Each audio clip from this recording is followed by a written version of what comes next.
And what's happening, guys? Welcome along to another episode of 420 News. One second, just fixing me microphone. Moved a few bits and pieces around there, and yes, there we are, live and loud and hopefully clear to you all out there. Get the chat up. Let's see who's out there. I see Mustawiz, I see Toto's out there, I see Teresa. Welcome along, guys. Hope you're all good. It is just a little bit after 4:20. And apologies for getting here 2 minutes late. Do you know what was holding me up? I was trying to get that bloody 4:20 clock to show, and it just wouldn't show up on screen. So I was troubleshooting that there for about 5 minutes, and I was just like, you know what, forget it, just go live. Fuck it. We'll get it for Monday's show if we go ahead with Monday's show. Might need to take a bit of time off on Monday to catch up on some of me college work, guys. So if there is no show up Monday, don't be alarmed. Martin is just overwhelmed with college work that he procrastinated on, and probably above in Russell's, picking his brain. Russell knows what I've been going through the last couple of hours, just trying to panic, get all of this stuff down, get done to meet some of my deadlines. I suppose I sacrificed time focusing on college work to focus more on the show. And I was kind of saying that to Russell, really, you know, it's been very hard for me to focus on my college work, while at the same time I know out there's pain and suffering going on because of lack of access to medical cannabis, but at the same time I'm also aware of the fact that next month I have to pay a €400 fine, and I'm not going to be paying it, and therefore I'm going to have to go to prison probably for maybe a couple of hours, hopefully not a few days. So that's playing at the back of my mind as well, and it's really fucking knocking me off. It's really derailing my motivation, and it's a killer. It's not something nice that anybody should have to put up with it all. I think it's ridiculous, you know. Cannabis, they always say, oh, it makes you lazy and unmotivated, but in fact for me it's been criminalized, been brought through the courts and stuff like that, being treated like a criminal. That's what's made me unmotivated. It's kind of like, you know, what's the point in trying? Ash, you're a criminal anyway. You're not going to get that job. Ash, no one's going to want to hire you. You're just a criminal. You're just a stoner. You know, all of this kind of thinking. So if you wanted to look at anything that demotivates a person, it is criminalizing them for simply just liking a little bit of herb. You know, I have a little bit of herb there, me grinder. It's just like, I should not be a criminal for that.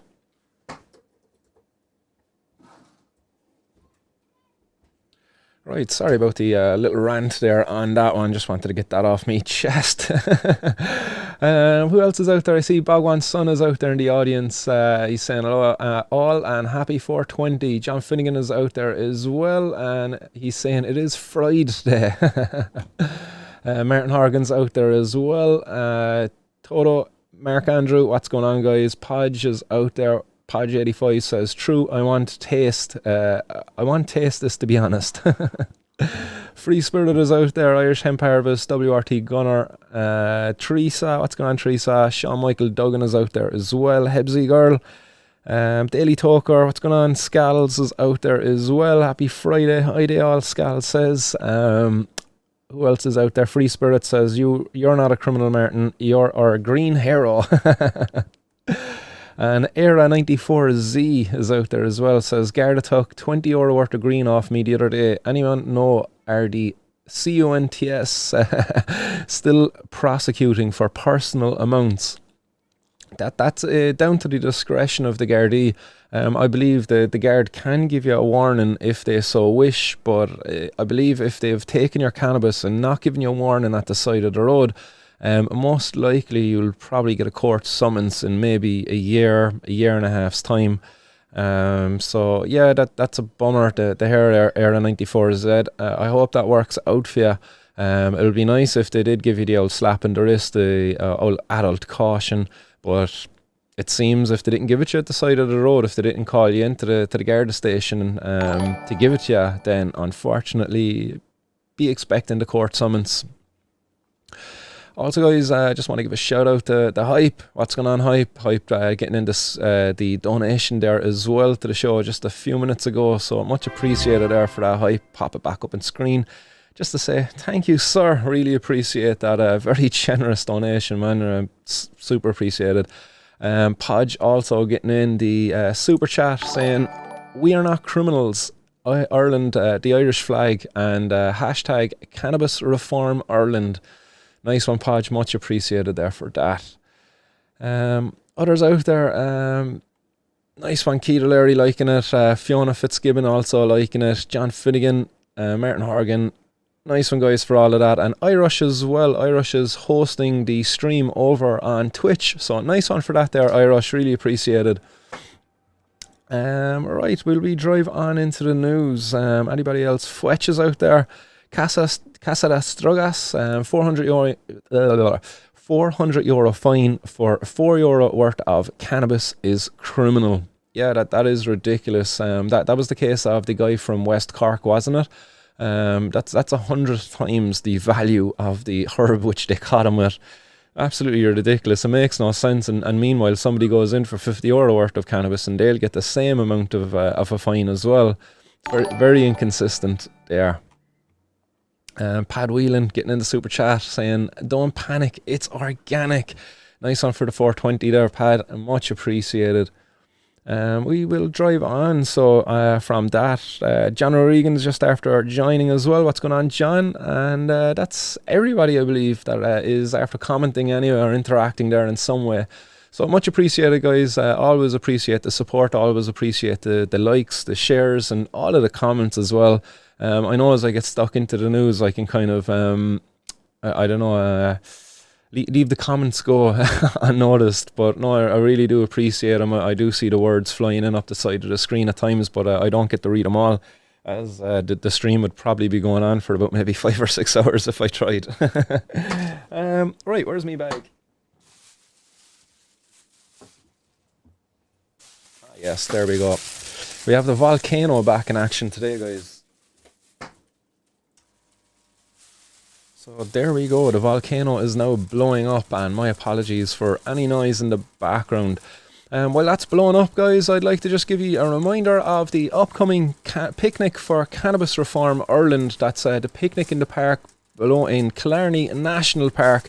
That's happening Saturday week, guys. So just 8 days now for this one. That's the 21st of August at 2 o'clock in the Killarney National Park.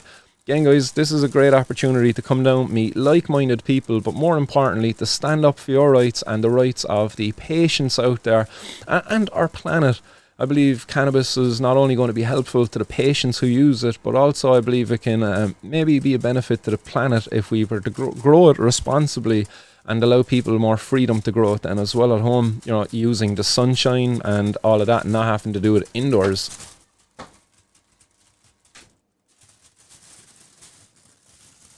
Boom, there we go, a big bag. Yes, as Amy calls it, a lung. Oh yes.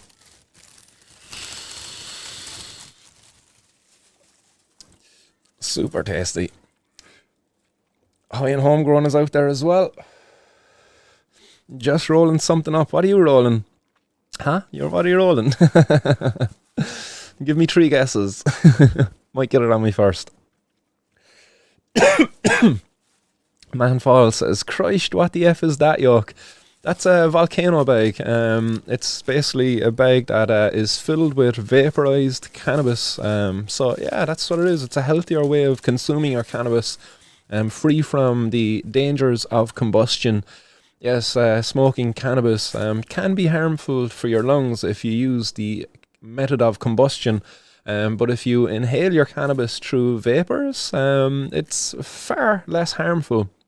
I won't say completely free from harm, but certainly on the scale of things, it is much further down the scale in terms of harms. But when I say it's not free from harms, it's because, you know, there's probably more studies needed. That's the scientist in me, really. Like, you never want to be like definitive in things you say. More studies needed. It's not a law yet. So guys, Kerry Cannabis Club, the picnic in the park for Cannabis Reform Ireland, and for hashtag Bring Alicia Home. Make sure you share those. Excuse me, guys. I should really blow out all the smoke before I start talking. But if you're sharing this around the place, guys, make sure you use those hashtags. Hashtag Cannabis Reform Ireland and hashtag Bring Alicia Home. I also want to bring another hashtag to... Oops. Shree. I also want to bring another hashtag to your attention, as I was saying, guys. And that's a hashtag that I dreamed up this morning. I didn't really dream it up. I was inspired to create it after seeing a banner that was created by a child of a medical cannabis patient here in Ireland. Yeah, that's the child of Jen Devlin.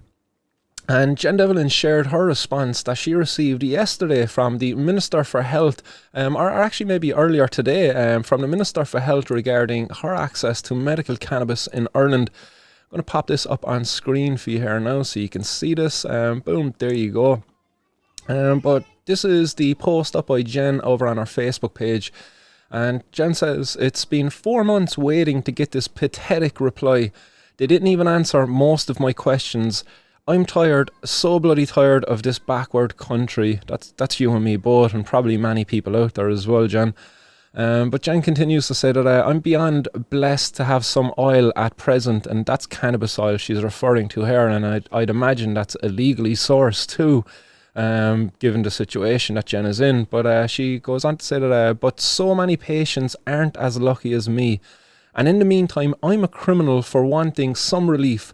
Where is the compassion, she asks. Shame on you, Stephen Donnelly, happy to ignore the thousands of patients living in pure, unnecessary agony. And I think that's the most important thing. It's unnecessary. Many of these patients could be free from this pain and suffering should they have had more effective access to medical cannabis here in Ireland, but unfortunately they don't. Jen continues to say then that, well, as tiring as this fight is, I won't be stopping anytime soon. As seen as you have no intention to in legalizing something that gives me my life back. Patients and not criminals, patients for safe access and end our pain. But I shared a post there over on my own page earlier on when I was resharing Jen's article. And here it is now. So yes, this was the hashtag I wanted to bring to your attention. My mammy needs her medicine. And yes, where I got the inspiration for that then is here. This was the banner created by a daughter of a medical cannabis patient in Ireland, the daughter of Jen Devlin. No kids should have to be, getting themselves involved in these campaigns to help their parents to get access to cannabis as a medicine. It's absolutely shameful, As I always was bringing up the case of Vera and how that really broke my heart, seeing how a parent was taken away from the child. But now, you've a kid getting involved, much more understanding of the suffering that our mum was going through. And she created this. So from that, I created a hashtag then, hashtag my mammy needs her medicine. So include that also, guys, in the sharing of any posts in relation to Cannabis Reform Ireland. So we have Bring Alicia Home, we have Ryan's Right, and now we have My Mammy Needs Her Medicine. So that's where I was, that's where I got the inspiration to create that tag. But we'll have a look through what the reply actually said to Jen. It says, "Dear Miss Devlin, thank you for your correspondence concerning medical use of cannabis. The medical decision to prescribe or not prescribe any treatment, including cannabis treatment, for an individual patient is strictly a decision for the treating clinician in consultation with their patient. The Minister for Health has no role in this clinical decision-making process. It would be inappropriate for a Minister for Health to seek to instruct or influence any doctor to prescribe a particular treatment for a patient. Patients who are not satisfied with their medical practitioner have the option to refer the matter to the Irish Medical Council on the following link." And then they also go on to say further information regarding medical cannabis access programme and ministerial licence route for medical cannabis is available on the department website on the following link. And I'm sure Jen is very well aware of this, and this is why she's regarding this response as pathetic. Do you think Jen hasn't looked through this? I'd imagine she probably knows that webpage word for word. how patients get access to it, because it's the one medicine that she's used over the years. And check out the interview I have with Jen, and she shares her story as to how medical cannabis has helped her, illegally sourced medical cannabis too. But the response goes on anyway, and it says, in Ireland, cannabis and psychoactive cannabis derivatives, which include tetrahydrocannabinol THC, are strictly controlled under Ireland's National Misuse of Drugs Act 1977 to 2016, and the regulations and orders made thereunder. Cannabis is listed in Schedule 1 of the Misuse of Drugs Regulation 2017, which means it is subject to the strictest level of control. Possession is unlawful except under licence. Accordingly, there are no plans to legalise cannabis. I hope that this information is of assistance, and it is certainly not. And that comes from Miriam Rooney, the private secretary to the Minister for Health. So this wasn't even Stephen Donnelly's reply. You know, it's the poor secretary again having to pick up the slack there from our Minister for Abandonment of the Patients. That's more an appropriate title for him. Because he's more true to his party, he'll stand up for his party and his colleagues much sooner than he'll stand up for these patients here. You know, so it's ridiculous that this is the response that Jen has gotten in regards to her query to accessing cannabis as a medicine in Ireland as a patient. Because the problem there with with Jen is that her consultant won't apply for the license. I believe she's in one of the hospitals. I think it's, I won't name it just in case Jen doesn't want me to go into it, but check out the interview. I think we did divulge it there, but the hospital which Jen goes to has a strict policy around applying for medical cannabis for its patients, in that it's got a ban on them, I believe. And that's also the case for Stephen Garland, who's out there too. His hospital also has a ban on their consultants applying for medical cannabis for patients. This is a big problem in Ireland, you know. So guys, get sharing that one. Hashtag mammy, my mammy needs her medicine. Hashtag cannabis reform Ireland. Hashtag bring Alicia home. Because this is ridiculous now at this stage, guys, the treatment that these patients are receiving. Absolutely ridiculous, you know. As I say, I'm worried about going to prison in about a month's time because of not paying a bloody small fine. Like, Stephen Donnelly is up there and he's not even replying to the patients who were suffering for the last number of years. 2016, let's not forget, is when Gino Kenny put forward his bill. Was it about a year or two later then that the government suggested their medicinal cannabis access programme? You know, again, a load of feet dragging. That feet dragging now has resulted in this pain and suffering, not only for Jen, but for her daughter too, who sees and feels the suffering that her mom has to go through, you know, who's been robbed of a mother because her mother is left suffering or left zombified from the pain medications currently prescribed to her to treat her condition. Whereas cannabis, when she has access to it and consistently, she, even in her interview, she tells me all about her, how she's much more able, you know, she's able to dress herself. That'll tell you the level of suffering that's going on here. Without cannabis, Jen is not able to properly even dress herself. She needs the assistance there of her husband, and if he's not there, maybe the kids fall in, I'm not too sure. But absolutely appalling stuff here. And this, you know, stories like this is why I'm so committed for engaging in this campaign. It's stories like this that just make me, no problem, fall on my sword if I have to, because that the pain and suffering I'll endure will only be temporary, you know, getting locked up for a couple of hours, a couple of days, whatever it might be. It's incredibly important that we bring attention to this suffering caused by the prohibition of cannabis. It's the prohibition of cannabis that's denying the patients access to cannabis in Ireland. This Schedule 1, it's a complete lie. Schedule 1 means it's of little to no medical value and it has a high potential for abuse. Does that sound like cannabis to you guys? Okay, yeah, maybe it's got a high potential for abuse, but the risks of that? Hell, sugar has a high potential for abuse, and it has no medicinal benefits, you could almost say. Do you know, talking about like just refined sugar, and do you know why is that not on the Schedule 1 dangerous list? You know, people develop diabetes because of too much sugar. You know, you can have too much sugar and it can cause all sorts of problems for your body. But we don't have it listed as a Schedule 1 drug. Why? Because that would be silly if we did. It's about as silly as having cannabis there. Because I would probably see cannabis maybe being less harmful than sugar, actually, to be fair. I think sugar is probably one of the most overlooked drugs in our society today. And again, I'm talking about white sugar, the refined crap that you get, that we pump into our kids. We don't see it as a drug, do we? No, we don't, but it is. It's an incredibly dangerous drug too. It's one that will make you seek, even as an adult, it will make you go past healthy choices and seek out choices which are more laden in sugar. And that can be shown, it can be triggered not only by your own desire for it, but bacteria within your gut. If you're continuously eating sugar over and over again, those bacteria within your gut will crave it. So you've had a nice meal, good balance of fat, proteins and sugars and stuff like that. But once the sugars are gone, the bacteria in your gut will actually trigger the vagal nerve to send a message to the brain to make you go to the cupboard and kind of seek out those sugary treats. So man, sugar is I would definitely say sugar is more dangerous than cannabis. That's mine. Would you agree? I definitely think sugar is an incredibly overlooked, dangerous drug in our society. But am I calling for it to be banned? No. Am I calling for it to be put in Schedule 1? No. I'm just saying, cannabis should not be Schedule 1. Cannabis should be maybe regulated a little bit like we kind of regulate sugar. Maybe a bit better. So right, let's drive on, guys, because we'll get lost for time here within the news.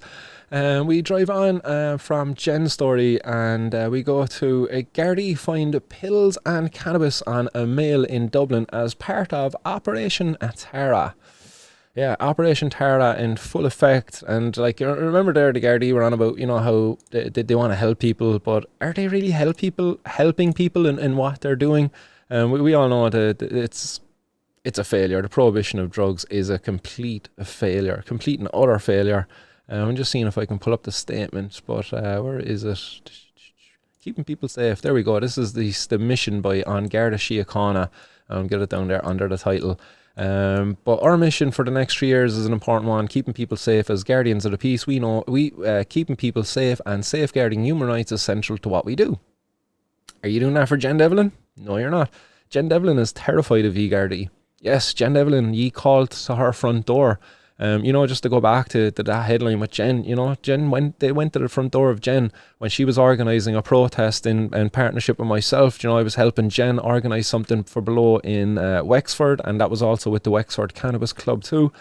And the Thursday before the protest, she cancelled it. She pulled out of it because the Gardaí called to her front door. They terrorised her. Go back to that one. Our mission for the next 3 years is keeping people safe. Does Jen feel safe? No, Jen is actually afraid of Garda. Why? Because her medicine is illegal. Yes, the oil that she was talking about there a few minutes ago, if you were to enter her home, like you would take that off her. You would take away the one thing that's giving her, a better quality of life. It's shaming you. And then this Operation Tara, look what you're doing, So the boys have to throw out their tweet as always. They get out their tweet. And this is they say that the Gardaí at the Pear Street in Dublin seized a quantity of alprazolam tablets and cannabis herb as part of the ongoing Operation Tara, and one male was arrested and taken to Kevin Street Garda station. And then they also share a picture of their drugs that they seized. And you see it's a small little piece of cannabis, there's a tiny quantity of cannabis, and you look at all those pills. That's a fair few pills there. And again, I would say that what the Gardaí are highlighting here is not the success of Operation Tara. What they're actually highlighting here is the failure of prohibition, because what they're showing is the gateway theory in effect, and it's not caused by cannabis or the drugs. No, it's caused by the prohibition, because what you see here is two different drugs being sold by the same individual. Why? Because we have failed to regulate the sale and supply of cannabis in Ireland, so therefore it's free to be sold alongside these other tablets. What's the danger, you would wonder? Sure, it's illegal drugs. Oh, if you're buying illegal drugs, sure, you don't deserve to be protected. But hang on a second. There's kids will go and buy that cannabis from him because this drug dealer was free to sell to him. There's no regulations there. What happens when these young, naive kids, maybe a bit uneducated, go to this dude and he's out of cannabis, as you see. He's quite low in it here even at the moment. And he's like, sorry boys, I'm out of the that, but look, I can give you a blister pack there of these tablets, like, and there's a grand whack off them, like, you get stoned off them, like. And sure, for the young naive fella, you get stoned off them. Oh sure, I get stoned off weed, I must get stoned off tablets. Oh sure, stone, oh yeah, great, listen, go on, get a bash off them, so, like, you know what I mean? And there you go. the gateway theory. It's proven, but it's caused by prohibition. Prohibition caused that, and who is it gets caught in that? It's the vulnerable people in our society. So again, you go back to the statement by the Gardaí, keeping people safe. Are they keeping people safe here? No, they are not. Who's at the risk here? It is the most vulnerable. It's the uneducated, the young, naive young fella who goes to buy cannabis. The dealer's out of cannabis. He gets offered pills and he'll take them. Who's the other vulnerable person? It's the chronic pain patient, Devlin, Absolutely ridiculous carry on here, but in Ireland still. And the response, we've no plans to legalise cannabis anytime soon. This is bullshit. Our young people are growing up in a society where there's criminals out there free to sell them cannabis with tablets alongside it.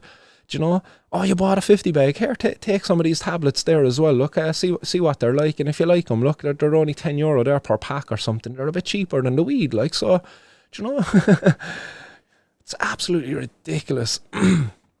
So again, Operation Tara in full effect there above in Dublin, and also in Portlaoise, where in Portlaoise there was a number of raids carried out, again under Operation Tara.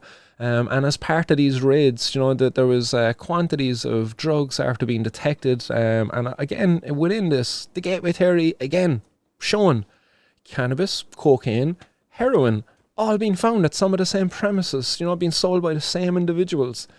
Prohibition, that's all that it's caused. And the number of raids then attached to that, what a waste of time for these guards to be going in there and carrying out these raids, when all that needs to be done if we want to tackle the organised crime gangs that are selling the drugs in Ireland, it's to provide safe and effective access to the drug user's drug of choice.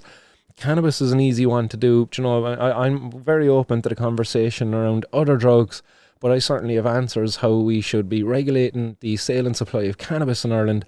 And then we could do away with this fucking crap here that we're seeing at the moment with Operation Tara, completely wasting millions upon millions of euro of the taxpayers. And we'll get into that a bit later, as well as to the breakdown of the costs of Operation Tara. But in this, anyway, it says heroin, cocaine, cannabis and cash have been seized by Garda in Portlaoise during a series of drug searches in the town.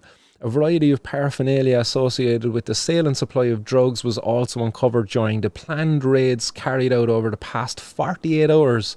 So planned raids, guys, home in on that, planned raids. That means there's a number of Gardaí back at the station planning these raids.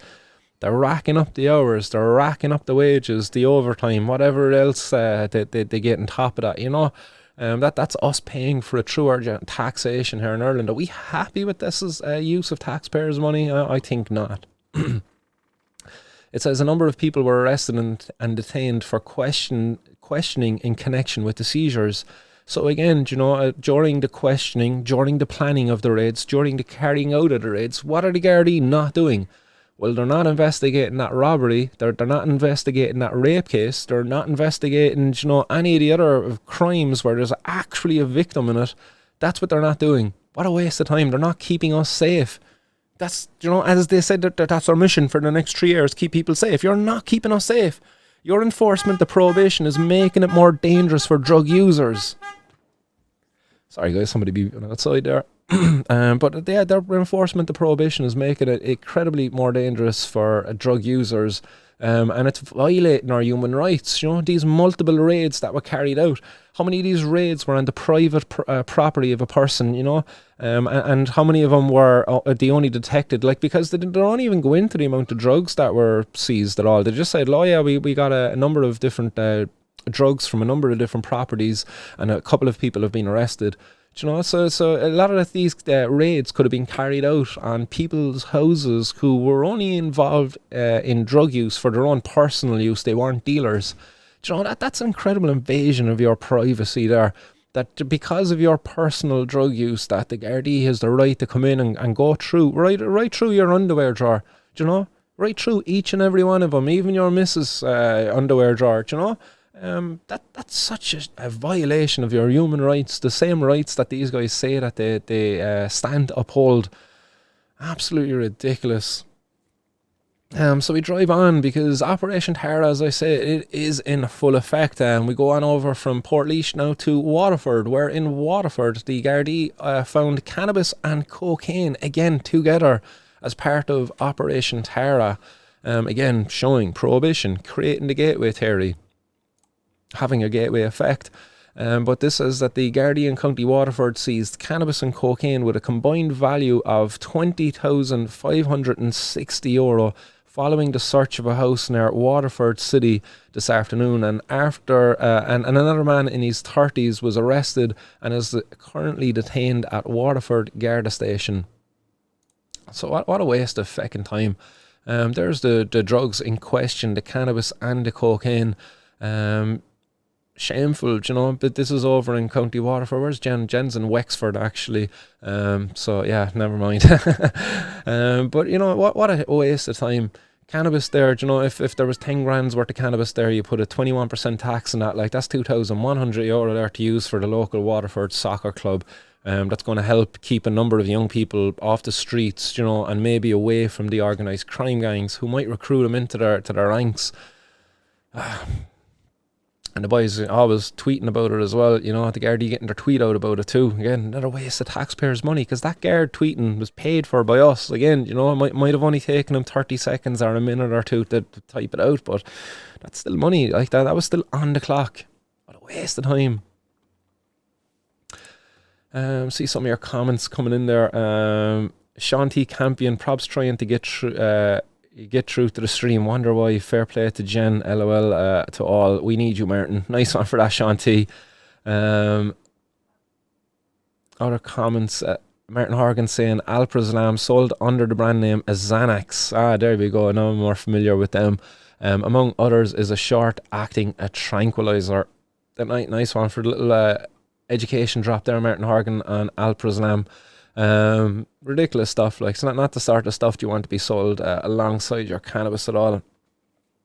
Pods for 420 saying they'll do their usual raids around Carlow and Kilkenny here in September, as they have done for the last 5 years. Right, we'll look out for that one then, won't we? And yeah, that's true. Like, you see all of these, like Operation Tara, Operation Tara, Operation Tara.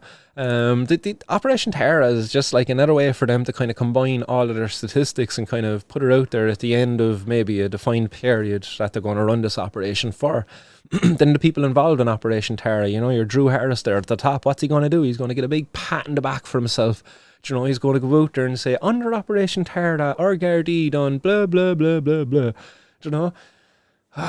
Like, you have to see it for what it is. Like, this is just a number generating game, and that's all it is. It's a game for them. They don't care about the Jen Devlin. They don't care about the young fella who's been recruited into the ranks of the organised crime gangs, and who's been forgotten by society, who's been who's been put at risk because of the environment in which they grew up in, because of some of the policies even by the politicians. Drugs, it's a big scapegoat for them, isn't it? And we drive on because in other news here in Ireland anyway, there was another man arrested in Balbriggan after the Gardaí again invaded this person's home. Yes, this is cannabis after being seized in the Balbriggan area after the Gardaí carried out a raid, and again under Operation Tara. Operation Tara, she has to get the credit, the old biatch.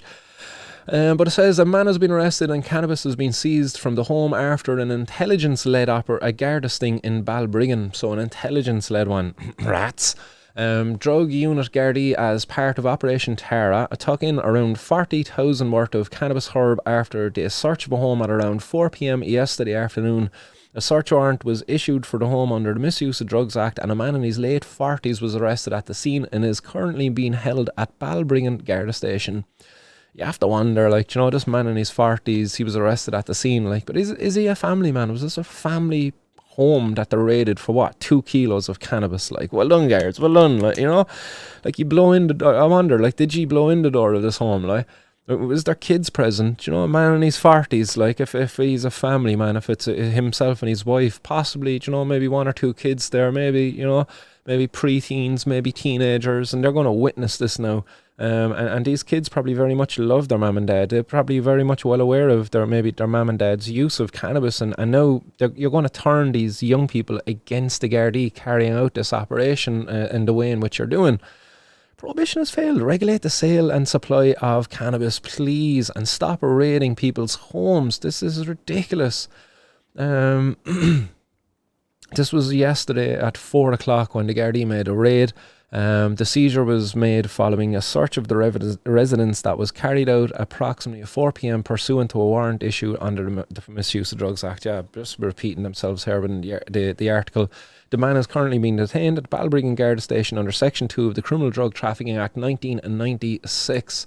So what a waste of time. Like 40 grand's worth of cannabis, put a 21% tax on it, guys, and you've got, what's that, like is it, geez, 10% is 4, so 8, like yeah, you're talking about like almost 9 grand there that you could be using in the local community above there in Balbriggan.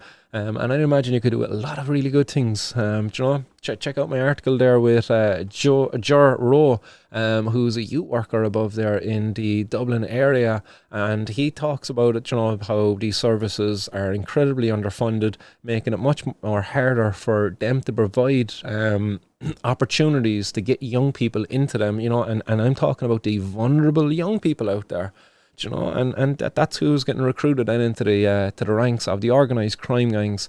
And you know, this is how the government policy works. Creates an environment where, you know, people get uneducated, the people get created into vulnerable situations and recruited then by the organised crime gangs. Again, all policies made by your government. Apparently for your own good too, if you can believe that.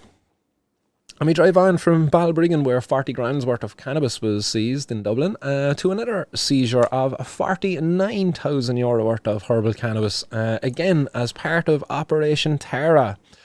And this is where revenue officers seized 2.4 kilos of herbal cannabis with an estimated value of $49,000 following the search under warrant of a premises in the Darndale area of Dublin. So again, Darndale popping up here on the show. It's one that's frequent on the show here. So it's obviously something about the area. They seem to target it a lot.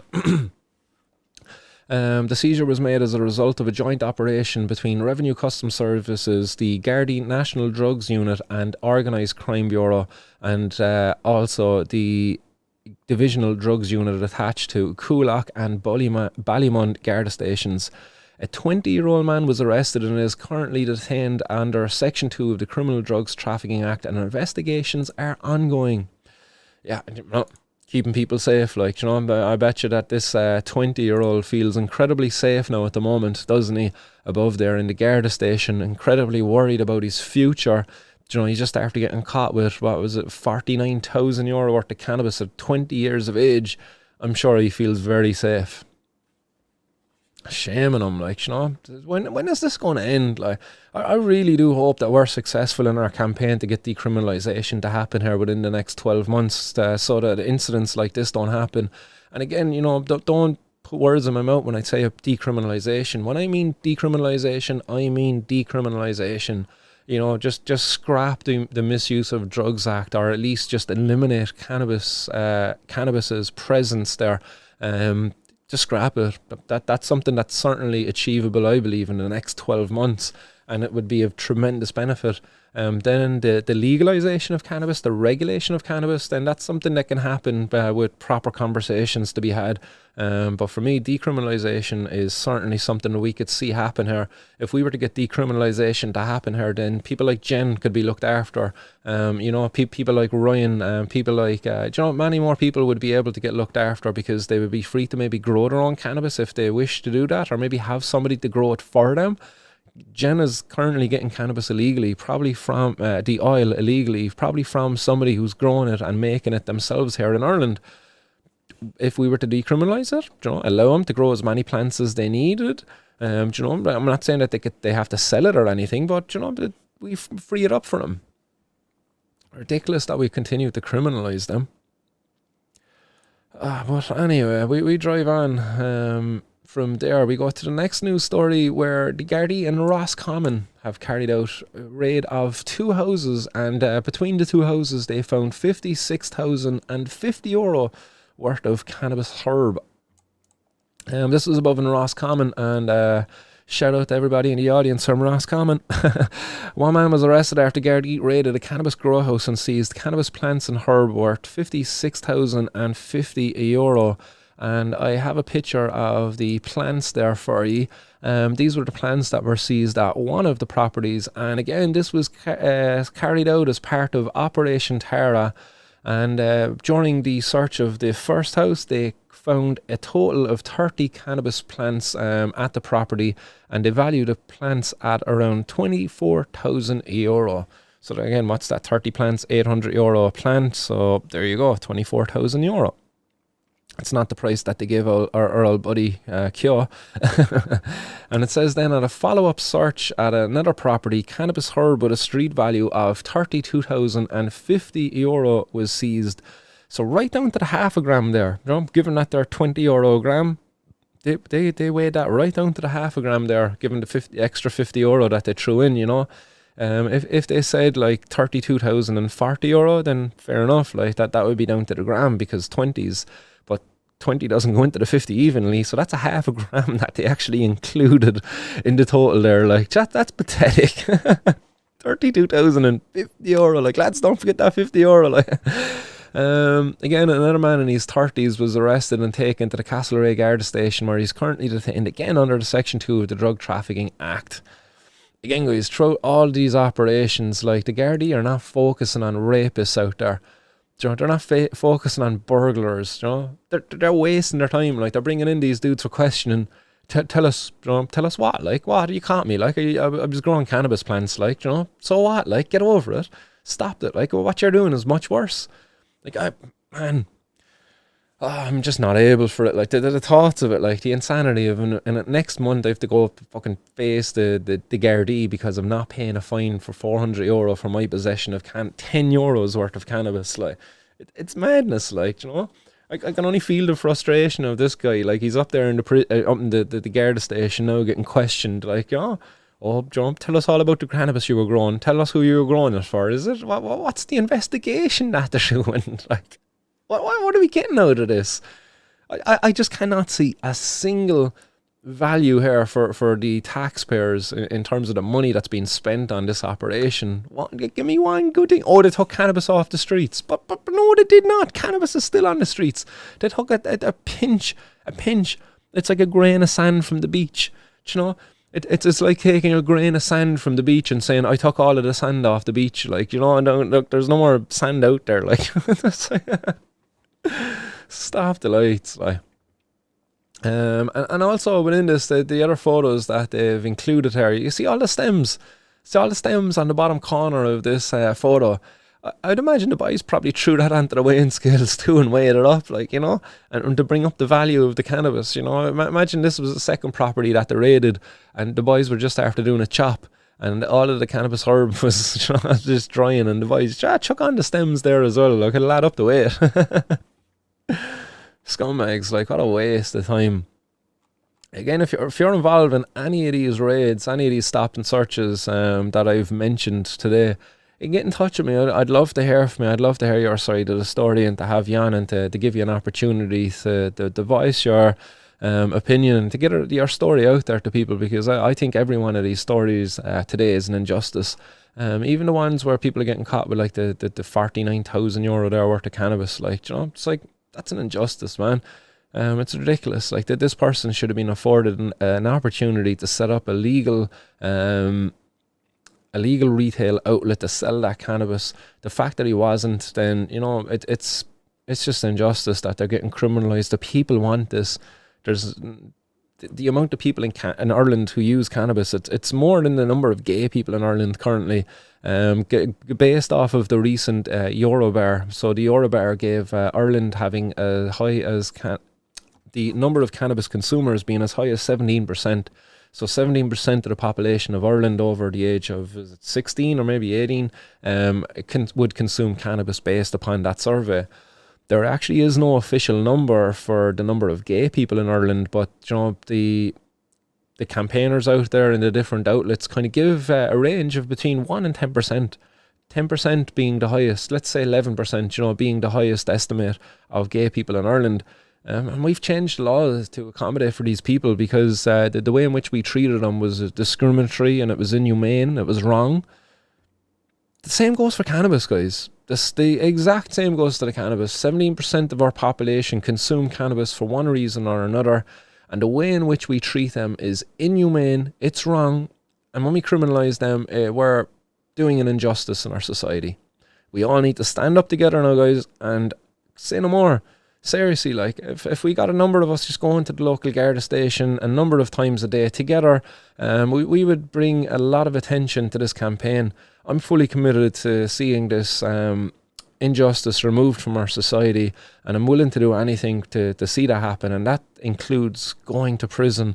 I'm going to engage in the peaceful campaign of civil disobedience. I have no problem breaking these laws openly, and I hope I am inspiring more people to join me, because what we're seeing here, guys, on the 420 news, 3 times a week, I've no end of it. Like, there's no shortage of stories to bring you, no shortage of injustices being served within Ireland to the cannabis consuming community. I've no shortage of it. For the last year now, the show is over a year old now, I believe, and I've had no shortage of news to report on a weekly basis, 3 times a week.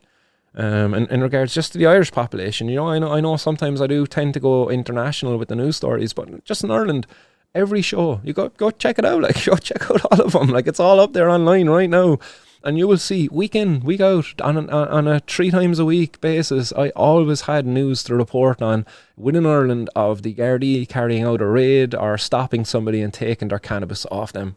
No shortage of it. Not once did I ever come to a show, to a 420 news, and say, guys, there was no raids in Ireland today. There was nobody stopped and searched for cannabis. Like, I never once, like, came on and said that. No, not once. There was never a slow news day, like.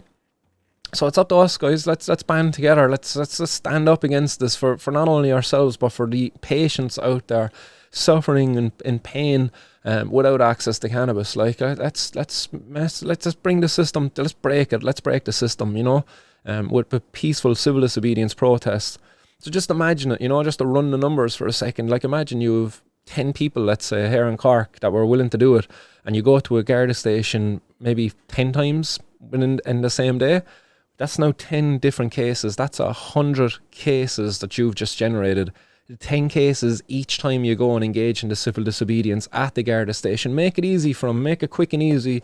Just go in with one, like, just go in with this. Like, look, simple as this. Look, boom, I have a cannabis flower here in my hand. The 10 of us own it. Yeah, there's me and 9 others. Yeah, we all own this. And we're here to share our possession of it with you, and, do your job. And the guard has no choice then but to get out his notebook and his notepad and say, right, guess your name, your address, your date of birth, He's going to go through the thing. So you're here, you have cannabis in your possession. This is cannabis, yes, yeah, blah, blah, blah. He'll have to do that for every person. He has to send a file to the DPP for every person. If you come back, you go to a different Garda station. Go to 10 different Garda stations. That's 10 different Gardaí now. That's 100 files. That's 100 cases in one day. Imagine if you'd done that for, maybe 2 weeks. Imagine 2 weeks, 14 days of it. That's 14,000 cases you're going to have. Or 1,400 cases. 1,400 cases in just 2 weeks of the campaign of 10 times a day, 10 people going to the Gardaí. And imagine if you got more than 10. Imagine if you got 100. Imagine if you had a protest so big that you had 100 people marching to the Garda station in order to be prosecuted for the possession of cannabis. Imagine. Guys, this is what I want to say. This is what I believe is going to break the system. I believe that we can break the system. We can bring it to a halt. They can't keep up with it. The Forensic Science Ireland, they can't keep up with it. The Department for Public Prosecutions, they can't keep up with the workload. The courts, they can't keep up with it. They cannot keep up with it, guys. So if we want, we have them. We have them where we want them. The system is at breaking point. It's up to us now, guys. Band together, united, we're stronger. And together, we can overcome this. I really do believe it. And without you guys, I won't be able to do this. So, and I see Bogwan. Bogwan is out there and he's saying it. So I'm one of 10. Who's with me? So there we go. Look, there's already one committed. And I believe, in the next few seconds, there'll probably be a number more of you who will join in there and say, I'm up for it. Because I really do believe in that campaign. You know, I really do believe that the system is at breaking point, and together we can push it over the edge and bring it to a grinding halt, where the guys at top, the policymakers at top, say we have to address this now. The Minister for Health will say, you know, I have to address this now because it's fecking up the justice system, because Helen McAtee is going to be onto him saying, come here, Stephen, sort this shit out, will ya?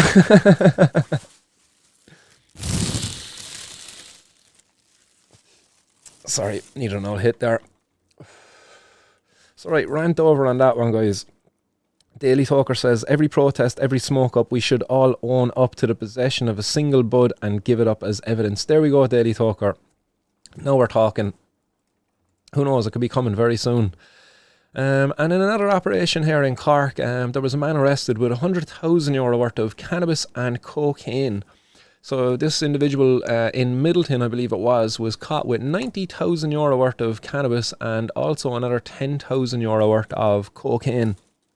Also, as part of the raid, and again, this was on a person's home, there was €2,750 in cash taken out of the property also.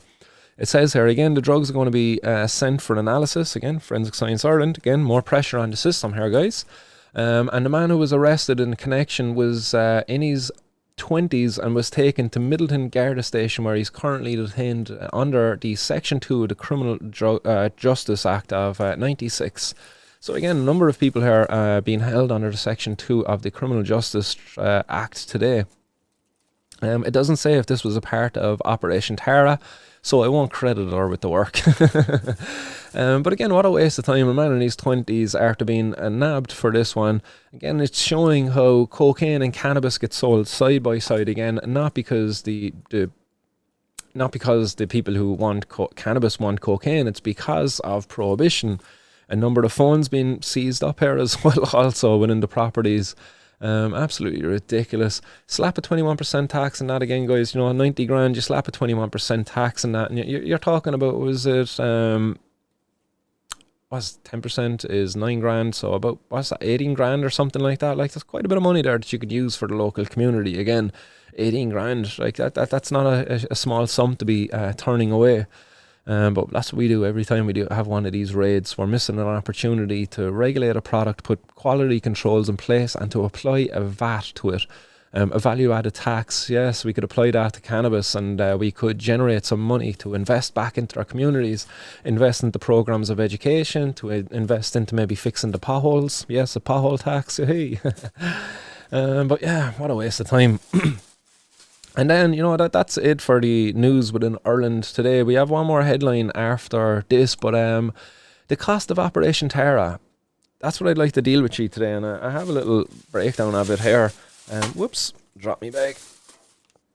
But I got my numbers from the Garda website, and I do believe I have that here still up on the page as well. So the Garda pay scale, yes, there it is.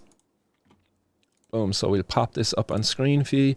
So this is the Garda pay scale, and the Garda pay scale starts out at like 32,000 for a cop when he starts up, and it goes up every year until year 8. Once they get to year 8, then they stay at the same rate of pay until year 13, and again at year 19 they also see an increase. So at year 8 they're on €48,754. So let's just say that all of the 300, that's how many Gardaí are under Operation Tara. There's 321 Gardaí full-time working on Operation Tara. So if you were to do the maths on that, let's say if they were all less, or 8 years, let's say, that's €15.7 million to the taxpayer. That's how much that costs in wages. €15.7 million. That's a hell of a lot of money. Do you know, that's a lot of money. Think of what you could do in your local community with that money, and all of that money is being spent on targeting the most vulnerable people in your community under Operation Tara, because it's targeting people at all levels of the drugs trade, and the people that are most successful at catching are the guys at the bottom. That's what Operation Tara is doing. All right, they have a few 40 grands there, 50 grands, 100 grands, whatever. That's still people at the bottom. Like, you know, that's not the guys at the top. You might think, 100 grand's worth of drugs, $500,000 worth of drugs, that's a lot, like, but it's not. That's not the people that they catch with these drugs. They're still only lower down in the ranks, and that's what Operation Tara is. So 15.7 million. Again, if we were to say that the guards were involved in Operation Tara had served more than 13 years, then that brings the cost up to 16.1 million for all of the guards. And again, that's not taken into consideration in overtime, and all of the extra expenses that the Gardaí have. And some of the extra expenses that the Gardaí actually have, I'll pop them up here on screen now for you. Boom, there we go. So the non-pay related allowances include an allowance of €2.93 per week for their boots. Yes, they get €2.93 per week on top of their wages for their boots. They get €30.90 per week for community relations crime prevention. If they use a bike, they get €2.77 per week. If they're a detective, they get €30.90 per week. Juvenile liaison officers, they also get €30.90 per week. Plainclothes officers get €12.21 per week. And a uniform maintenance then, which all the Gardaí get, will be €4.39 per week. So that's on top of it, and that's not including their overtime. If we go up a little bit there, their overtime rates are, where's their overtime gone? That's their pay. I've lost their overtime hours here now. Sorry, bear with me. Fuck it. That doesn't really matter. Look, but their overtime, you can imagine like that. Their overtime probably adds another maybe 20-25% onto that cost if the guards are engaging in overtime. So you're talking about like an extra onto the 15 million or say the 16 million. You're talking about adding on like an extra maybe €2 or €3 million there when it comes to the overtime and the unsocial hours. That's also included in there if they're working unsocial hours. What's unsocial hours is, I think it's like anything after 10 o'clock is unsocial hours. Is it anything after 10 o'clock? I probably should have looked into that one. But you know what I mean? It all adds up to the cost. So you could be saying that the cost of Operation Tara at the end of the year is going to be, maybe in the region of 20 million, give or take a little. €20 million. What a waste of money. Think of what we could do out there with €20 million. A lot. A fucking lot. And then, look at all the drugs that they're catching under Operation Tara. Just looking at the cannabis for a second. Think about all the taxes that we could be generating off the sale of that. And add that into the cost of Operation Tara. The cost of Prohibition in Ireland. We're talking about billions. Billions. With a big fat capital B. Yes, billions. What a waste. What a waste of money, guys. So if you want to see this brought to an end, guys, you need to stand up. You need to get loud and proud about your support for ending cannabis prohibition, and you need to be able to push the envelope a little. If you get me, you need to be engaging in the civil disobedience really in a meaningful way. And again, in numbers, like I know people don't want to be doing this on their own.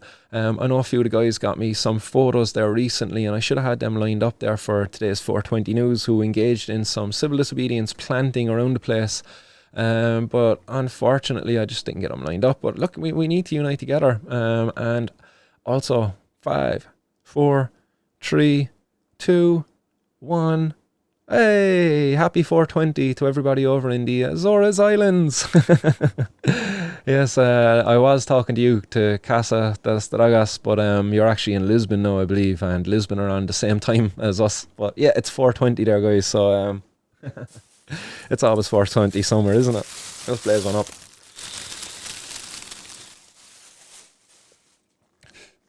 Sorry, guys. Yeah, I was just looking at that one there over on the 420 hour clock. So yes, we're an hour into the stream now. So right, we drive on then. Again, just highlighting the cost of Operation Tara, a waste, complete waste.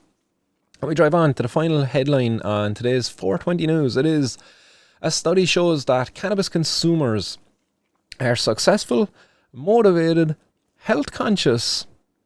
And Snoop Dogg weighs in. This was an article that I came across over on Forbes magazine, the online article. And it says that the long-standing negative stereotypes about cannabis consumers have contributed to a decade-long stigma that lingers to this date, And I talked about this even at the start of the show, you know, just even in my own mind, that the fact that I'm so open and out there about cannabis, that like a lot of the times I could be probably disregarded by people who might hire me as being a lazy, unmotivated stoner. And I think that before even applying for a job. So like a lot of the times that just deters me from doing it, you know. Even with my current college course, you know, it's like, it's just like, what's the point in doing it? What's the point of obtaining a master's if you're always going to be labelled as a lazy, no good stoner or whatever? Like, you know, it's just fucking incredibly demotivating.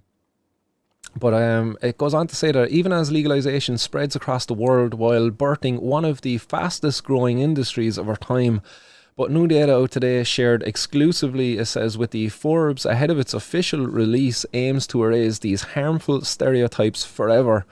So the headline, if you want to find that article, just Google the headline there and you'll be able to find it if you want to read it for yourself. And it says, clearing the air.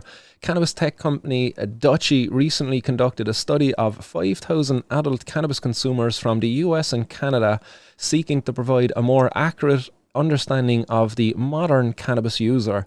The data revealed that, to the contrary of the outdated, dazed and confused depiction, today's cannabis consumers are successful, motivated and health-conscious people. And then they're quoting here from Snoop Dogg. It says, I smoke cannabis, advocate for it on a personal level, but I'm also an investor and entrepreneur. The opportunity in cannabis is clear, and this data highlights that consumers are highly educated with more buying power than these stereotypes would have you believe. And that's a quote there from Snoop Dogg, and they're saying he's the co-founder of Casa Verde Capital, an investor in Dutchie, and commented when prompted about the results. It's saying that according to the study, cannabis consumers are highly educated. Yes, I definitely think there's a pun intended there. With 54% of them having a college degree or higher. Yes, another pun. Yes, I'm one of those having a college degree and also aiming to go higher. Fucking loving the puns there, yes. And more are likely to participate in the workforce than the average American. Cannabis consumers are not just stoners, they are high-achieving doctors, lawyers, mothers, teachers, creators, Olympic athletes, as we all are well aware of with recent news, and Olympic commentators. And that is coming in from Ross Lipton, the co-founder and CEO of Dutchie. So Ross Lipton says, it's time to set the record straight once and for all. Negative stigmas around cannabis, not to mention over-criminalisation, must be a thing of the past. And that's something I really want to see brought into today. People who use cannabis to relax and as a crucial element of their health and wellness routine. And we should encourage people to share the benefits of that cannabis brings for them. And that's coming in from Ross Lipton. He says that cannabis consumers are also predominantly female. Wow, I didn't realise that.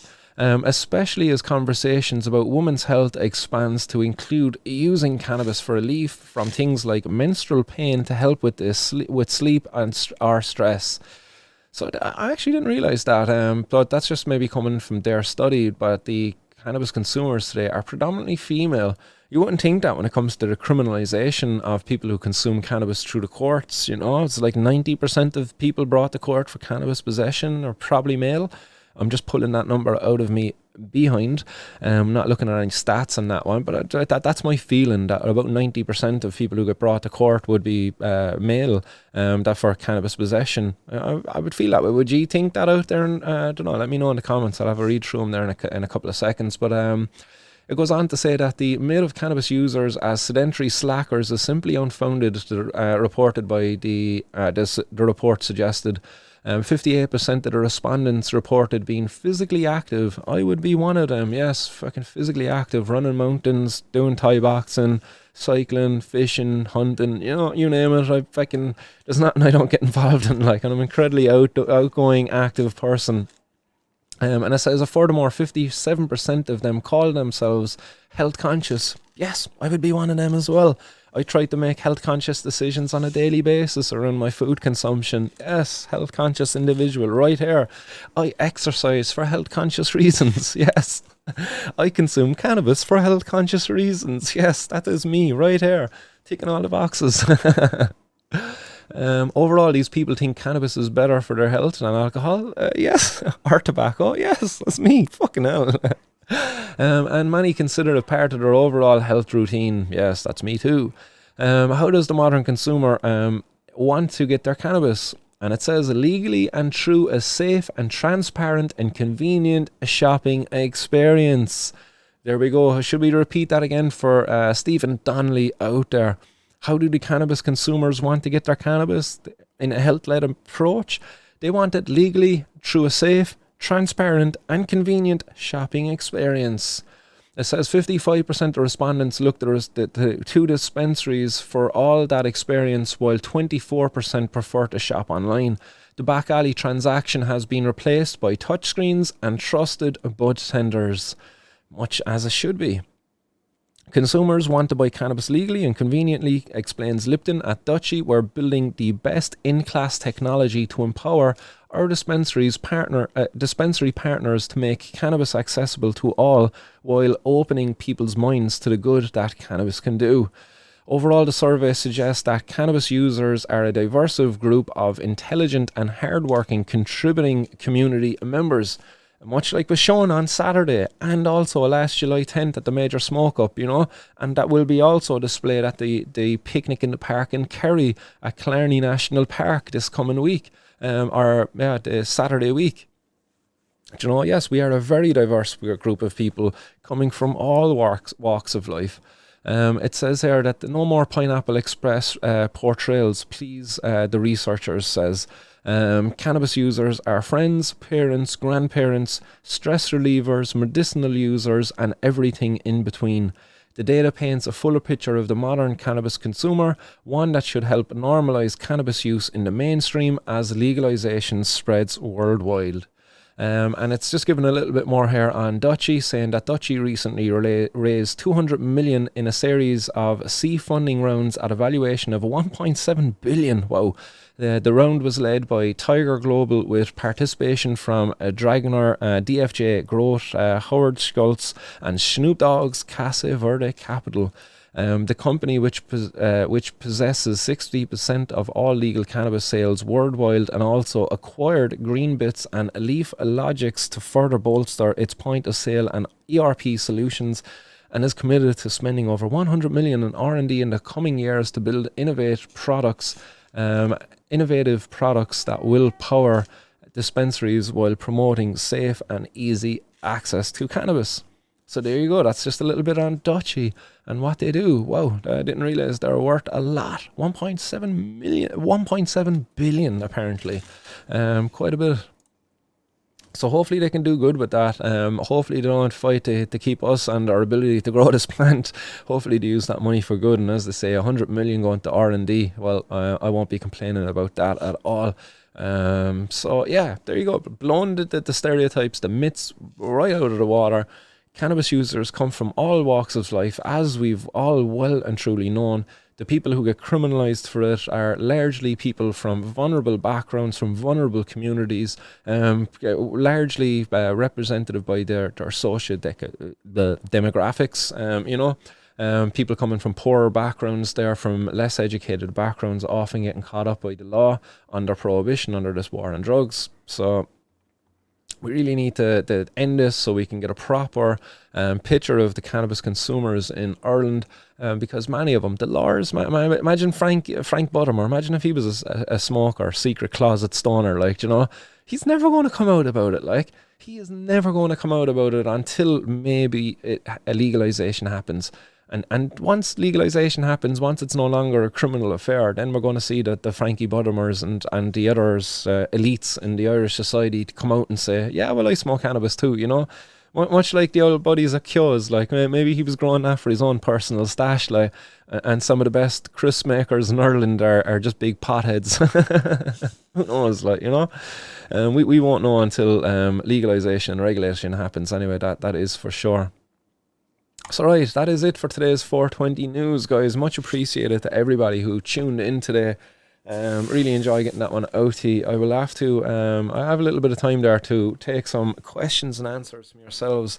Just wondering where my phone is after disappearing too. Oh, where's one of them? Where's the other one? Right, we find the other phone and we will open up the hotline there for anybody who wants to give a phone call in. Where did it go? Did I stick it into my pocket? No, I didn't.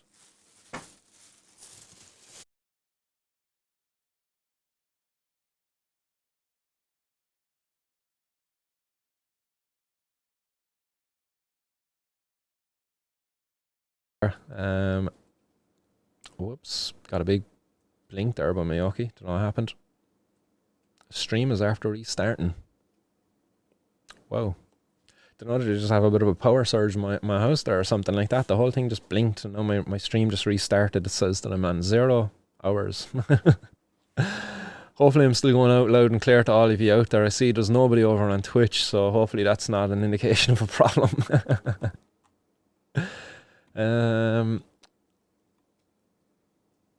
Let's carry €4 worth at all times. Bogwan. Yeah, Greenbert's there sucking on a berg, Martin, are we? Nice. Yeah, I certainly was. I got the Volcano back out today. Going to fill it back up now.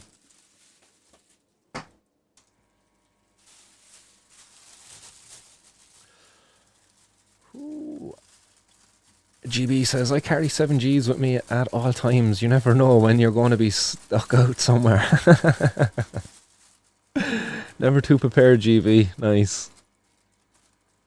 Bogwan's son saying, imagine the maths and tax wasted on the hours of this. We could clog the system. They would have to address it. Yeah, definitely, Bogwan. Others out there, Shawty Campion saying, we can also bring hemp buds to Garda. We'll give them bigger headaches. Yeah, I like cannabis, like any form of cannabis, whether it be low THC, high THC, like it's all illegal. You bring cannabis to the Garda and they have to act. It doesn't matter if it's CBD or THC or CBG or whatever. It's all illegal. Whoops, sorry. A bit noisy, these bags are.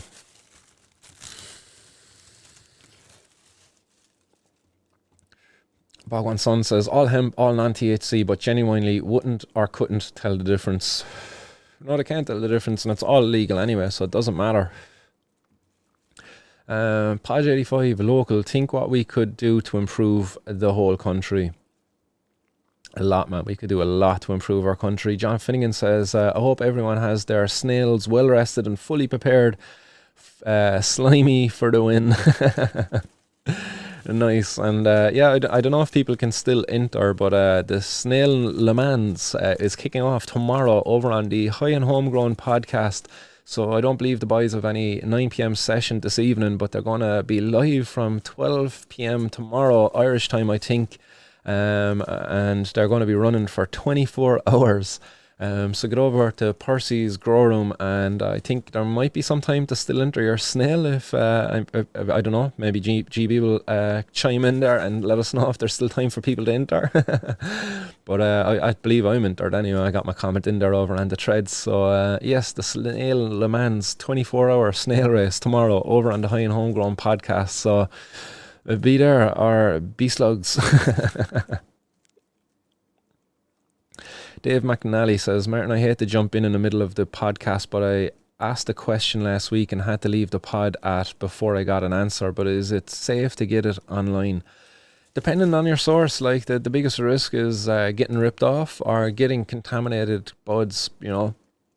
If you're going to the dark web, if you're using one of the online dark webs, the marketplaces, they normally have review systems up in place, so use those to help protect yourself. But again, they're not always foolproof. So just tread cautiously. Again, grow your own is always the best recommendation I can give to people. But if that's not feasible, then obviously the dark web is probably the next best bet. Miles Hayward, the money the health service save will come to even more than the cops waste. And that's it, like, you know, it's just ever increasing, the amount of money that's saved. You know, when you look at different services in society that get caught up because of the prohibition of drugs. Cassidus Drugas says, tolerance break week for me while basking in the sun. The cannabis in Lisbon isn't worth consuming. Regulation to be announced in October. Nice. Glad to hear you're enjoying the old tea break there, and look forward to hearing announcements from Portugal in October. Pods for 420 says Snoop knows. Snoop knows, man. Yes, he does. Smoke the weed every day. Don't smoke the seeds. No way.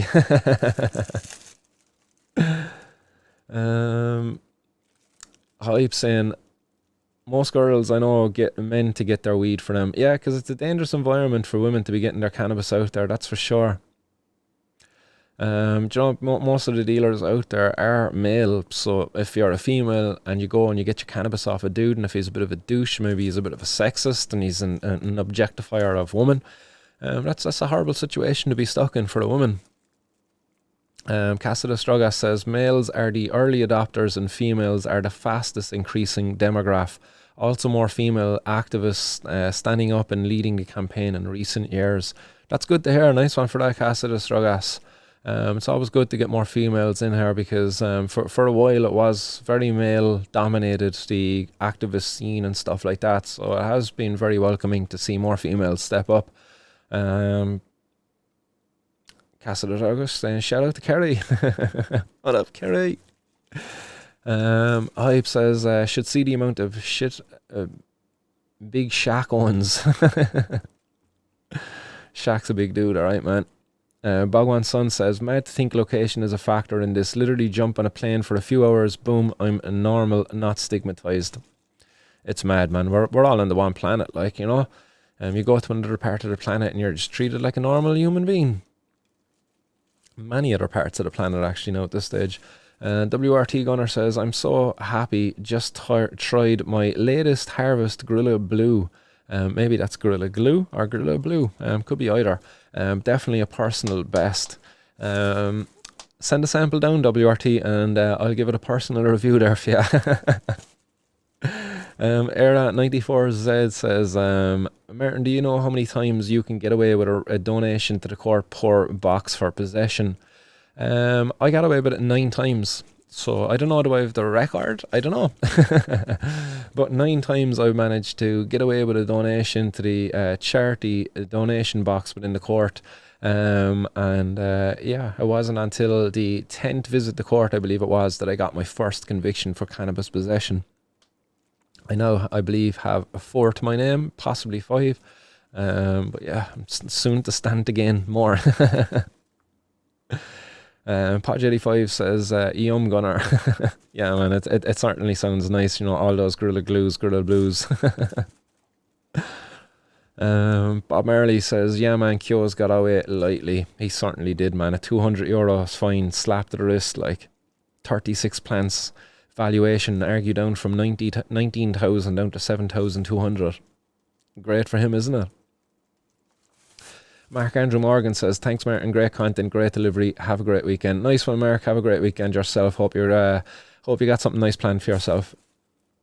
Teresa O'Connell says, oh, Casa's back in Azores now, are you?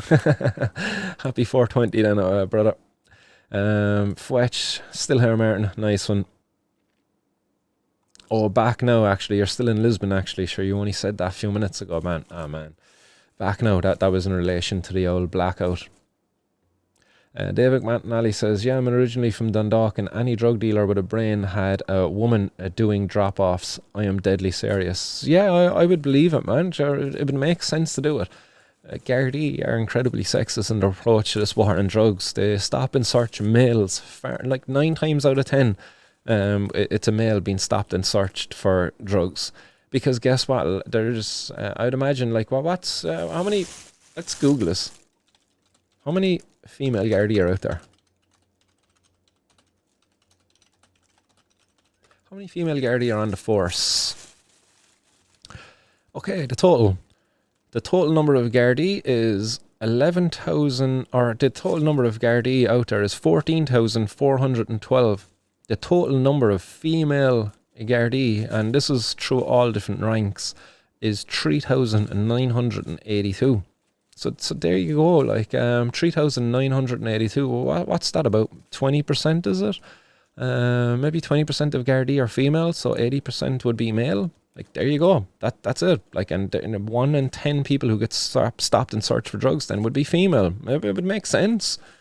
Do you know? You look at the breakdown of it, like, the inspectors, there's 424 of them, 78 are female. Sergeants, 1,933 of them, 449 are female. And then there's 11,835 Garda out there, just normal Gardaí, and there's 3,419 of those are female. So there you go, like. An incredibly sexist force. Martin Horgan saying, all good here. Nice one for that, Martin. Appreciate it. Yeah, definitely just had a bit of a blink anyway with the power. I don't know what caused it. WRT Gunner as well, 5 weeks in the jar. It's been really hard not dipping in until now, but so worth it. Nice. 5 weeks of a cure time before you start. Yeah, I remember when I was doing a bit of growing before myself in the past that as soon as it went in the jar, it was like fair game. It was like, yeah, fuck it, I'm just going straight for it, because I kind of always like would go crop to crop. By the time my next crop would come down, I was finished the crop before. I would always go through it in that kind of space of time. I would look after a few buddies just to cover the costs, and then I would keep back a bit for myself. But even that bit I would keep back myself. I always managed to go through it. A few times, yeah, there definitely was the time that I managed to keep the chocolate up for like over a year. The lemon skunk I managed to keep for maybe, was it 9 months, 10 months? There was a few strains there, alright, for a period, and I managed to keep some of it back and cure it for that bit longer. But normally it was crop to crop I was going. And you know what the balls about that was as well? It always got great. Like the best of the smoke was always the last of the smoke. You know, you're right down to your last nug in the jar, and you're like, oh, it's so good right now. I wish I didn't have to smoke it. Dave McNally says, CBD legal ages, lads. Am I missing something? There is no legal age for CBD consumption. There is none. When it comes to, say, Little Collins and the selling of CBD products, I believe they self-regulate themselves, and I don't know, did he say 21 or something like that, or 18? I don't know, I think it might have been 18 for the herb that he sells above there. But when it comes to the oils and stuff like that, I don't know, does he have an age limit there? But the age, it's self-regulation. There is no required age limit to sell CBD products to people at the moment. And not about it at all, GB. More than welcome, Brody. You give me more than enough shout outs over in yours as well. So looking out for one another. And it's a great podcast too. Like, so I'm more than happy to be able to send the audience somewhere else when I'm not on, because they deserve to be entertained, and you certainly deliver on that. And great competitions over there too. GB also saying you can indeed, folks, you can enter up until 11 a.m. tomorrow. So there you go, guys. Get over to the Percy's Grow Room. Set up an account if you haven't already done so. Go down to the competition section and get your entry in there. Some great prizes to be won, and a great bit of crack to be had as well. So a 24-hour snail race. That should be interesting.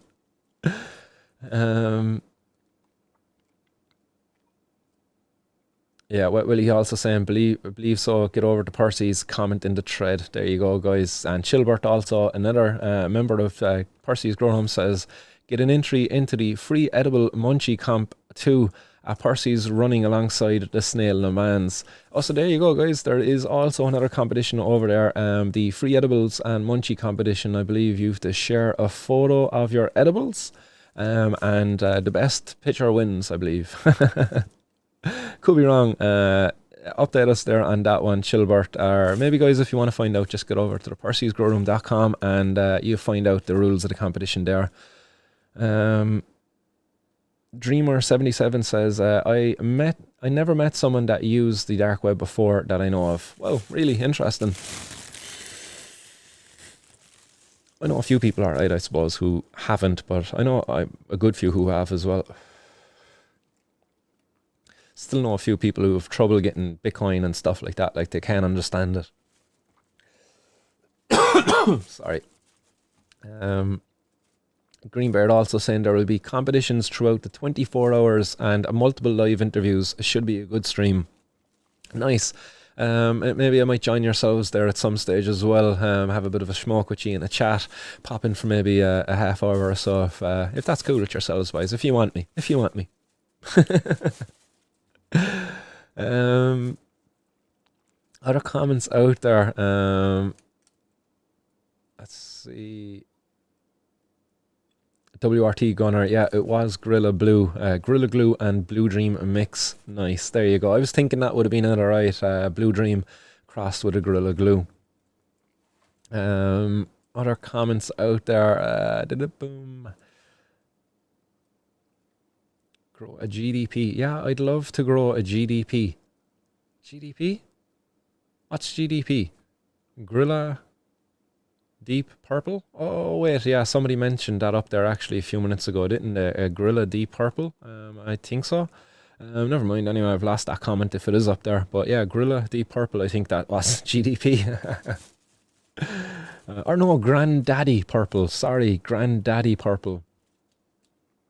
Yeah, that's the one. Yeah, Willie mentioned it there. I see it in the comment. Nice one for that, Willie. We're Granddaddy Purple Podge. Most of my knowledge comes from the boys at the High and Homegrown. There you go, guys. Great podcast to get over to. Drop a lot of education. They have their little section on growers tips every Sunday. So yeah, it's a great podcast to get over. You learn a little bit every week. I really enjoy it myself. Greeby's got a bounce. Nice one, GB, for popping on in, buddy. Have a good weekend, and we will see you tomorrow. Others out there as well. Pods for 420. Yeah, nearly sure it's over 21s in Little Collins. Yeah, I thought that, alright. I thought he said 21 to me, alright, on the interview I done with him.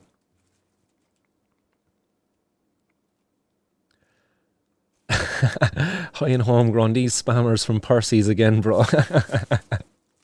You should ban them all, he says. Yeah, they do get very spammy, don't they? They really love it, though. It must be a great website that they're over here posting about it a lot. I think people should check it out. See what all the fuss is about.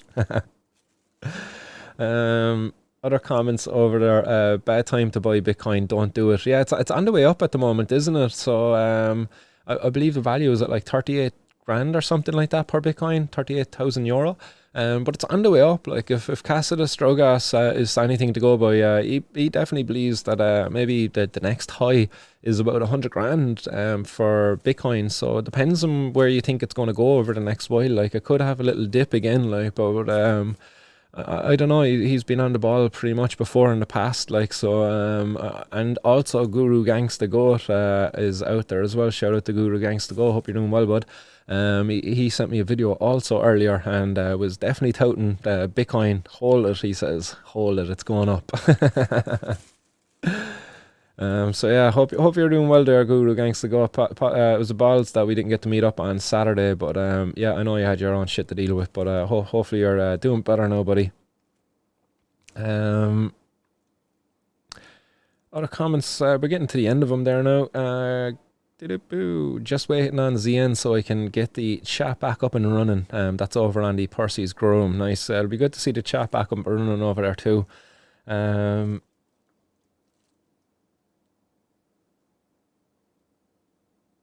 Cocket's still effing up everything. It is. Enjoy the stroll, man. Nice. Took a weed nap now. Gotta walk the dog. Yes, keep your dog on the leash now. Yeah. Somebody's dog might come over and fight with it again and get given out to. Yeah, you had to be watching the stream there, guys, to know what I'm on about. Yeah, or was it Mackie? Mackie got given out to there by somebody when walking his dog the last day, and the person who was given out to him didn't have their dog in the lead, I think it was, and came over and fought with his dog. Who was also, I think, off the lead, but was much tamer than their fucking rude little Shih Tzu or whatever it was. Era94 says, if anyone is thinking of buying on the dark net, try to avoid the UK. Customs are seizing packages left, right and centre since Brexit. try to find yourself a good vendor within Ireland. That's always my recommendation anyway. Getting something posted from inside in Ireland can sometimes be worth the extra cost because it comes without the added danger of interception by the customs once it's been sealed up properly. And once you're coming in from Spain, France, and any of those other places across Europe, you do have the risk of interception by customs because it's coming in from overseas, whereas like domestic mail gets sent probably a bit more freely. At least that's my feeling anyway. Don't hold me on that one. Could be just as much risk for both of them. I don't know. Yeah, stuck in that bag. Republic of Dave just came home after a long day at work and found a long overdue package waiting for me in the post box. Yes, great start to the weekend. That is nice.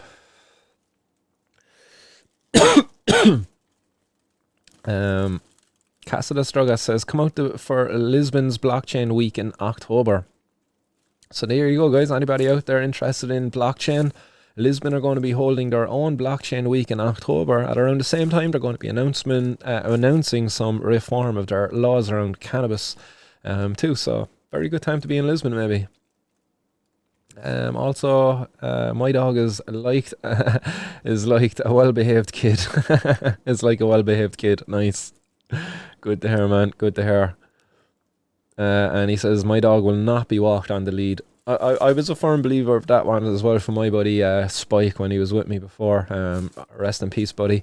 But yeah, he was an incredibly well-behaved dog, and I could trust him. And I could drop a pound of sausages on the floor in front of him, and he wouldn't touch him until I said, yeah, go on, Spike, he would always look for my approval. Like, we just had a really good connection, a really obedient dog, and sadly missed. I'll say no more now before I get emotional. We got 2 great dogs down there now, and we're working on the discipline. We have a bit of a love-hate relationship going at the moment. One of them is a foot bagel who are fucking incredibly smart, but notorious as well for just being incredibly dismissive of your commands a little bit, not so much. You can definitely get them hunting, but they just love to run, man. They're just full of beans. The whippet, yeah, he's a lot more calmer. He's a lot more not disciplined. How would you say? Obedient. That's the word. A lot more obedient. Yeah. Yeah, Spike was wise in his age. What a good times we had orienteering. That's right, man. Yeah, Spike out orienteering as well. Even in his old age, he was always with me. Eras 94. Love going for hikes up the Dublin mountains with the dog and a fat bag. Pure heaven. Yeah, you can't beat it, guys. Many happy memories I've made with my dogs out walking, going for hikes, and enjoying it ever so more with a little bit of cannabis too. Yes. But yeah, nothing like the walks with the dogs. That's for sure. Really enjoy it.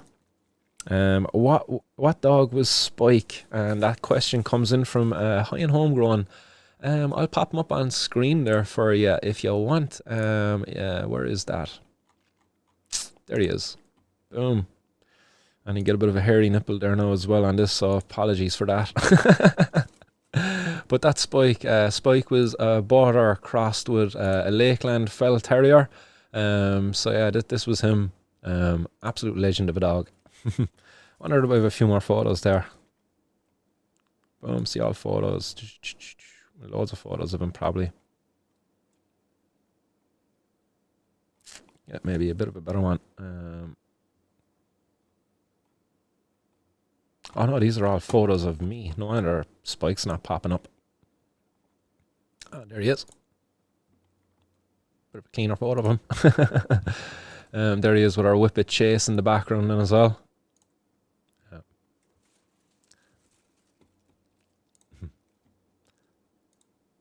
We'll pop him off screen now before we get too emotional on that one. We'll pop another bag and smoke few, Spike.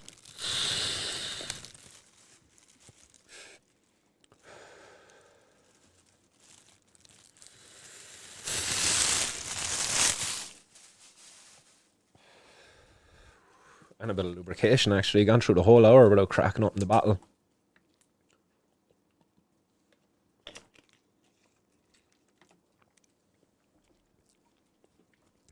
Right, I see all, yeah, lots of love coming in there for Spike.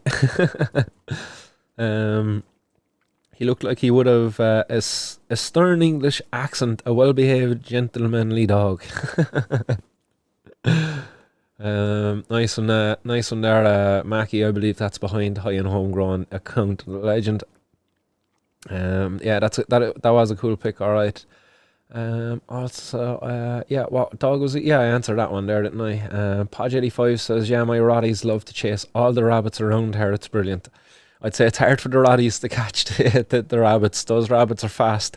Even my Whippet has a hard time keeping up with them. Yeah.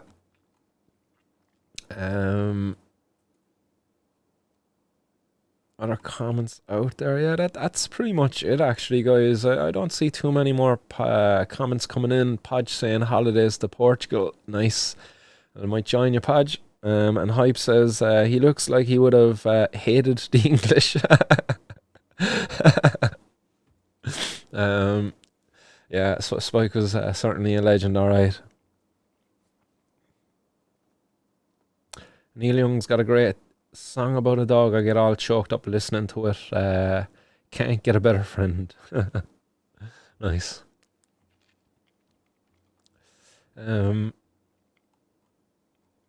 Yeah, guys, you have me upset now. Shout out to all the dogs. Nice. Right, I'm gonna have to start signing off, lads, because this is getting way too emotional for me. This is definitely striking a nerve that I wasn't expecting to hit at this time of the show. Thought I might have hit it earlier on with Jen's daughter, but certainly the dogs do it. He had a Cork accent. He certainly did, man. He certainly had an accent. All right, you know, he was just a character. He was no one around Cork. In fairness, if you get what would you say, a famous dog. Oh, no shame at all. Definitely not. I suppose it's just the male thing to do, isn't it? You always try to cover up your emotions once they come into the surface, and you're like, oh yeah, I'm not crying, you're crying. That's them downstairs with the onions. Yeah, it's like, yeah, we have to embrace it. There was a very good podcast actually over there on with Joe Rogan the other day, just kind of on about that, like men, and you know, been afraid to cry, and been afraid to express weakness, you know, to show weakness. And we feel like showing sadness, showing tears is a form of weakness, but in actual fact, it's probably the inverse is true. That it's actually a sign of strength, you know, because you're able to be one with your emotion. Like that's the strong thing to do.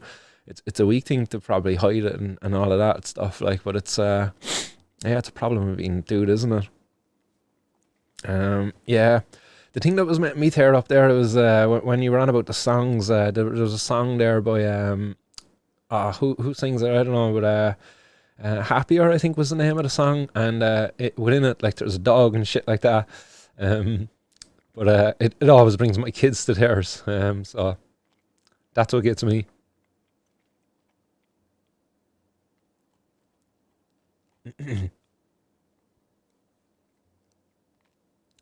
Can you travel without the jab? You certainly can. You can get a COVID-19 test, and if you test negative, you can travel.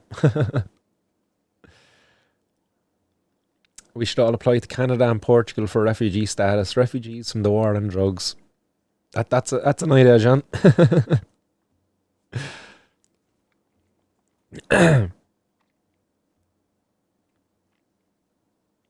Yeah, I see all the comments coming in there as well. Thanks for another brilliant stream, Martin. Nice one there, WRT. And means you're not fighting yourself. Gok TV says, yeah, that's true.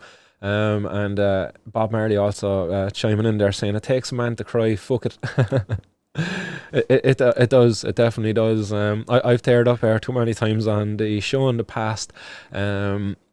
I don't know, while I could just start blabbing out here now and stuff, like it's going to be like a minute or two then of of no talking, which isn't good. We have to try to keep the talking going. It'd be great if I had somebody else here to kind of take over the talking while I go in, wipe my tears, but unfortunately, no, the show must go on. And yeah, Casa de Droga says, yeah, of course, Podge, just get an antigen test in the pharmacy before you fly and get the results within an hour. There you go. That's how simple it is. Go into the pharmacy, get your antigen test, hop on the plane, and away you go. Maybe coming back, it's a bit different. I think you have to get the PCR coming back then, Casa, to come into Ireland. Don't require the PCR, which is a little bit more expensive, but I could be wrong. Maybe that's changed now. Maybe it's the antigen as well to go home. Maybe things have changed. Yeah, that's the one. The one with the golden in it. The golden retriever. Yeah, High and Homegrown says she was talking about kids with cancer and it was heartbreaking, man. Oh, that was Bonnie Goldteen. Yeah, that was the one. Yeah, yeah, that would get you as well. I was listening to that one too, man, and yeah, certainly was an emotional one.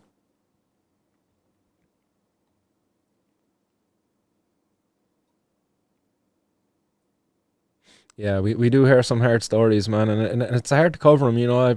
The thing that gets me all the time is the kids.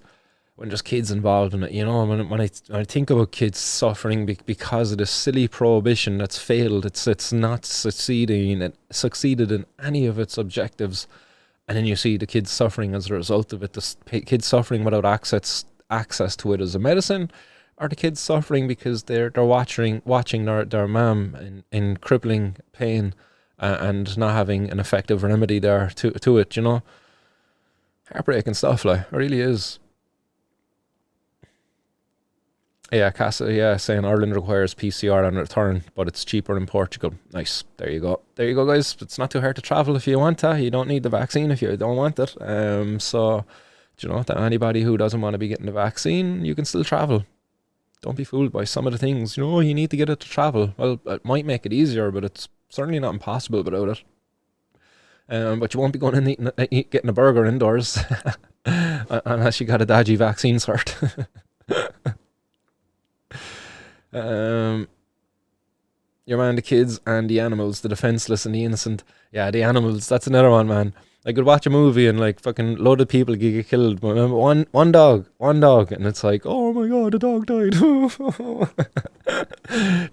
Kids get me as well in movies and shit, like, but the dogs in movies, like, man, did you watch Hachi? Or Hachiko? I don't know how you might pronounce it. Some people call it Hachiko, other people call it Hachi. But man, what a movie! The crying from start to finish, man. Honestly, just buckets of fucking tears. Oh man, what a movie! Like, and no, hopefully, like, spoiler alert if you didn't see it. Like, but the dudes who owns the dog, he dies. But the dog had a habit of meeting him at the train station every day when the dude got home from work. And when the dude died, the dog kept going back every single day, like, right up until he died. So it's getting me already. Fucking dogs, man, they're legends. Yeah, great movie. Don't watch it if you don't want to cry. If you're a dog lover. Others, you can eat indoors in Portugal without a certain Monday to Friday, and outdoors every day. What? So on the weekends you need the cert to eat indoors. Oh man, that fucking made my day. Now that's so funny. Like, that's the story of weekends. Like, it's like, God, the virus is more deadly on the weekends, so we'll only let the vaccinated indoors. Funny system. October, the mask mandate will be finished in Portugal. No more restrictions. Nice, that's good to hear. Hopefully they don't go back on that one and extend it. A nice one for all these updates there, the Casa.